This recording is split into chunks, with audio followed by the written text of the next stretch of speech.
dans sa parole, eh bien, que son peuple ne fait pas partie du monde. Vous ne faites pas partie du monde. Vous ne faites pas partie d'une religion. Vous ne faites pas partie d'un enclos terrestre.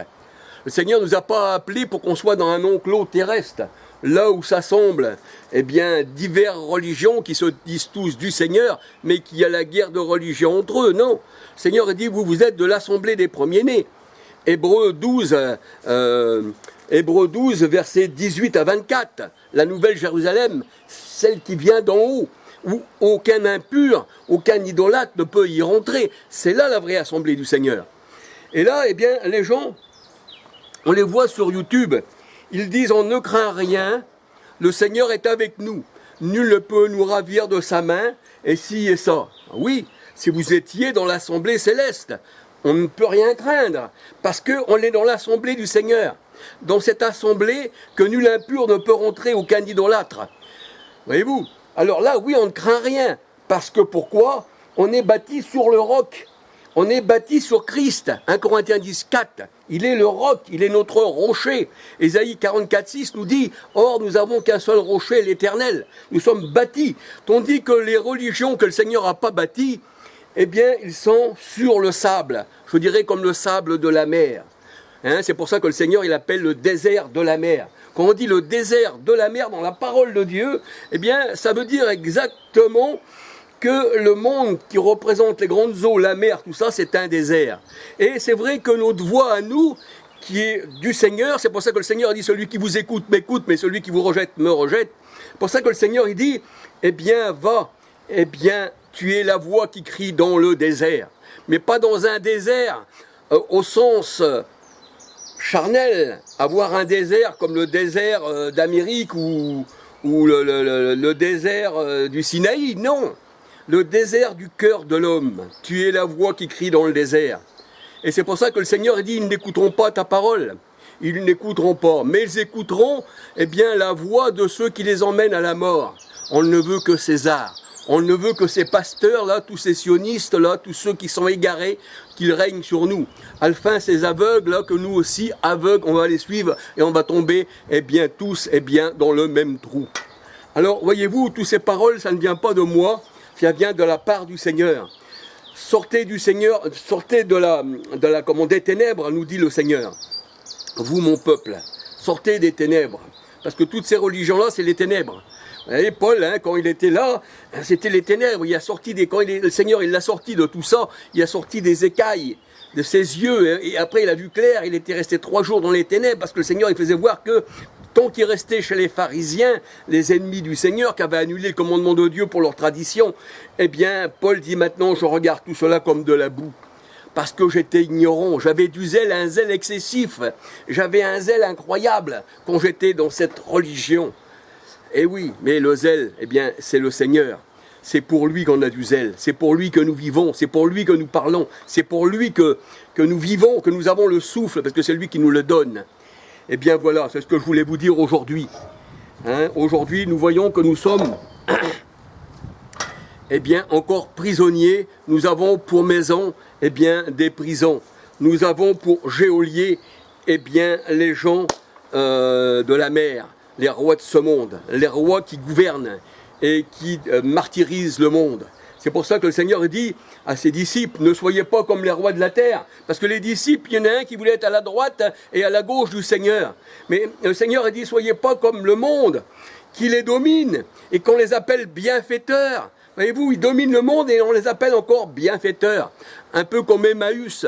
Hein, quand on prend l'abbé Pierre, qui se disait quelqu'un qui aidait bien les personnes, et quand vous allez bien chez Emmaüs, si vous n'avez pas d'argent, eh bien vous n'avez rien, parce que l'argent, eh bien elle va dans un coffre, mais vous ne voyez jamais rien. Si vous allez voir une boîte qui va être périmée, ou un objet périmé qu'ils ne pourront pas vendre, mais tout est à vendre, rien n'est à donner.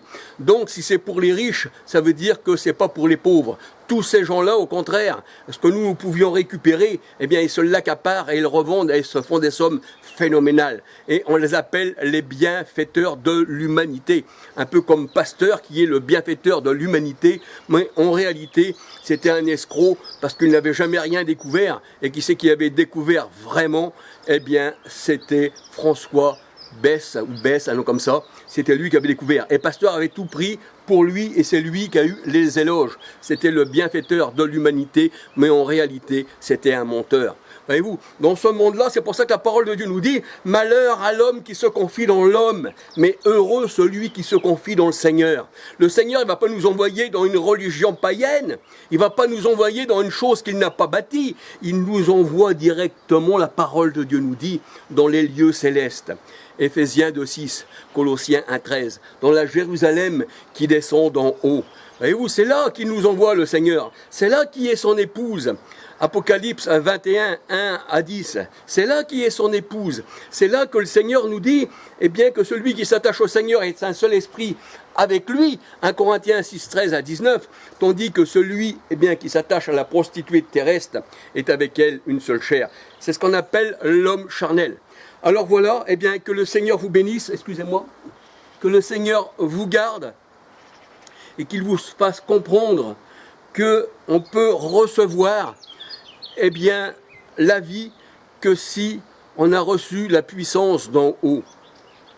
Jean 3, 3 à 8. Il faut que vous renaissiez d'en haut, mais pas du monde, parce que le monde sème la mauvaise parole. Le Seigneur il dit que livrés, eh bien, les moineaux sont venus et ils ont pris la graine. Et le Seigneur il dit que Satan est venu, eh bien, et a retiré du cœur, voyez-vous. Parce que pourquoi l'homme, eh bien, la semence du Seigneur n'avait pas été mise dans la bonne terre. Mais quand la semence de Dieu est mise dans la bonne terre, eh bien, le Seigneur il dit, le bon grain donne du fruit au centuple. Et c'est pour ça que le Seigneur il dit que le bon grain, il le met dans ses greniers, mais qui va brûler l'ivraie. Mais elle est déjà brûlée. Tout ça, c'est déjà fait. Mais l'homme ne comprend pas la pensée du Seigneur. C'est pour ça qu'il dit, vos pensées ne sont pas mes pensées et vos voix ne sont pas mes voix. Et là, on voit que le monde craint. Le monde craint. Quand les grands de ce monde parlent, le monde craint. Ils écoutent, ils sont à l'affût. Ils sont à l'affût des hommes. Et c'est pour ça que Jérémie 17,5, la Bible elle dit, la parole de Dieu nous dit, malheur à l'homme qui se confie dans l'homme, mais heureux celui qui se confie dans le Seigneur. Mais de quelle crainte auras-tu, puisque le bien, le mal, le jour, la nuit, la richesse, la pauvreté, tout vient du Seigneur.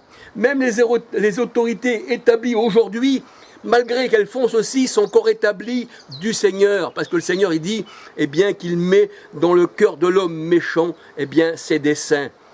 Hein, Apocalypse 17, verset 17. Et que le Seigneur qui appart sur les fléaux, hein, Apocalypse 16, on lit tout Apocalypse 16. Et le Seigneur il dit, c'est lui qui rend riche, c'est lui qui rend pauvre, c'est lui qui élève, c'est lui qui abaisse, c'est lui qui frappe, c'est lui qui guérit. Le Seigneur il dit dans Deutéronome 28 à 68, 1 à 68, si tu marches avec le Seigneur, tu n'as rien à craindre, il te bénira à ton lever et il te bénira à ton coucher. Mais si tu ne marches pas avec lui, que tu es son adversaire, tu es un Satan pour lui, eh bien le Seigneur dit tu as à craindre, parce que c'est lui qui donne la vie. Et là tu marches, eh bien, contre la vie et tu as la mort. C'est pour ça que le Seigneur dit la parole de Dieu, la Bible, c'est-à-dire l'évangile, est une parole de vie pour ceux qui sont destinés à la vie, mais aussi une parole de mort pour ceux qui sont destinés à la mort. Voyez-vous, donc il faut, eh bien, si on appartient au Seigneur et qu'on reconnaît la voix du bon berger, si on est des élus, les autres ne vont pas l'accepter, c'est certain. C'est certain que les ténèbres n'acceptent pas la lumière. Ça, c'est certain. Et aujourd'hui, nous voyons qu'il y a des gens qui disent, eh bien, celui-là là-bas, je vais lui parler, et puis à force de lui parler, un jour, il va venir. Mais non, ça, puis encore, c'est un faux évangile en plus que vous annoncez. Mais le Seigneur dit que ces brebis écoutent sa voix. Chez d'autres brebis, le Seigneur il dit, elles écouteront ma voix. Il n'y a qu'un seul troupeau et un seul berger. Et la parole de Dieu nous dit, Christ est-il divisé? Même Paul le dit. Paul, il y en a un qui disent qu'ils sont de Paul, l'autre qui disent qu'ils sont d'Apollos, mais Christ est-il divisé? Non, le troupeau de Dieu n'est pas divisé. Il n'y a qu'une cité céleste, c'est la nouvelle Jérusalem. Il n'y a pas 36 villes, c'est la ville sainte. Celle-ci, c'est la ville sainte. Tandis que l'autre, c'est la ville malsainte. Hein, c'est la grande prostituée. Apocalypse 17, 5 à 18, la grande ville, la grande prostituée, Galates 4, 21 à 31, où nous voyons les gens du voyage, tout ça, ils vont plonger dans ces eaux qui représentent le monde, qui représentent le terrestre, où on retrouve sur le mont du temple, eh bien, la mosquée, hein, il y a la mosquée, il y a pentecôtiste, il y a catholique, il y a tout ce que vous voulez, Bouddha, tout ça, c'est la grande Babylone des nations, ça, hein, c'est le monde où se plonge, hein, la truie se vautre dans le vomi, tandis que le Seigneur dit la Jérusalem d'en haut, nul impur n'y rentrera, et on n'y rentre que par l'esprit, parce que la parole de Dieu nous dit qu'il a fait de nous des esprits. Hébreux 1,7, il a fait de serviteurs des esprits. Et la chair et le sang n'héritent pas du royaume des cieux. 1 Corinthiens 15, 45 à 50. Voyez-vous? Donc voilà, je voulais encore par ces quelques mots. C'est vrai que je parle toujours un peu de ci, de ça, je reviens toujours un peu sur divers sujets, mais c'est ainsi que le Seigneur m'a donné de parler, et je parle tel qu'il me le dit. Eh bien, soyez bénis, vous les élus du Seigneur. Et si vous avez entendu la voix du bon berger, eh bien, calculez, réfléchissez, mais pas de vous-même. Demandez au Seigneur qu'il éclaire votre cœur. Et que le Seigneur vous bénisse, que le Seigneur vous garde. Et soyez tous bénis de la part du Seigneur. Et méfiez-vous, eh bien, des faux bergers, de ceux qui disent « le Seigneur est avec nous, le Seigneur nous garde », alors qu'ils sont, eh bien, ils ont bâti sur Babylone, ils ont bâti sur les papes, ils ont bâti sur Constantin.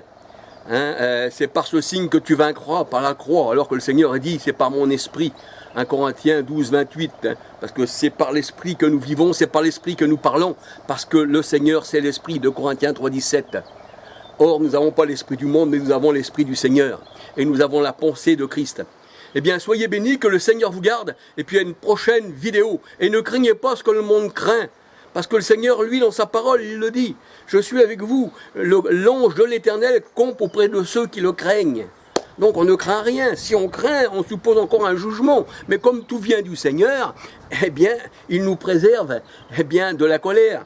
Il nous préserve de la colère. La colère n'est pas pour nous, mais elle est pour le monde. Eh bien, soyez bénis et que le Seigneur vous garde. Et à une prochaine vidéo. Et je salue tous ceux qui sont abonnés sur ma chaîne, pardon.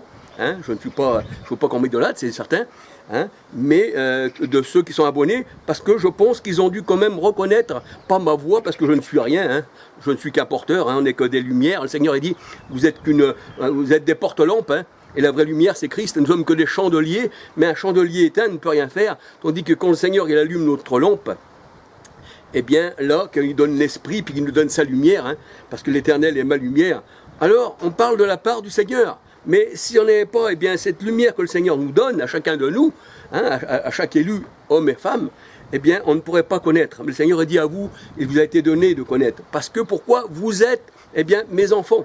Alors soyez bénis, puis que le Seigneur vous bénisse. Et à la prochaine vidéo, si le Seigneur le permet. Gloire à son nom. Gloire à son saint nom.